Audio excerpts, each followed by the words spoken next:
সমুদ্রের এমন একটি মাছ যেটি তীরে ভেসে এলেই এর কিছুদিনের মধ্যে ভূমিকম্প বা প্রাকৃতিক দুর্যোগ হবে এমন বিশ্বাস রয়েছে জনমনে। এ মাছকে অশুভ শক্তির ইঙ্গিত হিসেবেই বিবেচনা করা হয়, যদিও বিজ্ঞানীরা এখনও এ ধারণার কোনো কুলকিনারা করতে পারেননি।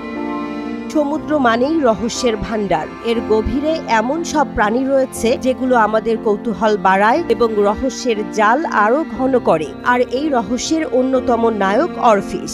নিউ রাধুনিখি এখন বাজারের সেরা। সব অনুষ্ঠানে থমচে চলছে। কেনার সময় মামুন ফুড প্রোডাক্টস দেখে কিনুন। দীর্ঘ সরু মাছটি যেন সমুদ্রের এক জীবন্ত গল্প, যা যুগ যুগ ধরে মানুষের কল্পনায় দানবের রূপ ধারণ করেছে। পৃথিবীর দীর্ঘতম আকৃতির মাছগুলোর মধ্যে অন্যতম অদ্ভুত মাছ অরফিশ, যাকে দেখে মনে হতে পারে যেন কোনো সমুদ্র দানব। দেখতে অনেকটা সাপ ও মাছের সংমিশ্রণ।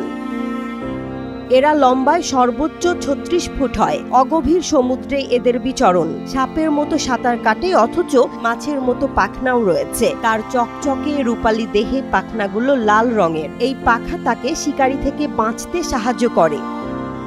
মজার ব্যাপার হলো, সমুদ্র দানবের মতো বিশাল দেহী হলেও অরফিশ ক্ষতিকারক বা হিংস্র নয়। সাধারণত পানির ৫০০ থেকে ১০০০ ফুট গভীরে এদের বিচরণ। তবে অগভীর জলে বাস করলেও সচরাচর এদের দেখা যায় না। নিজেদের আড়াল করে রাখতে ভালোবাসে।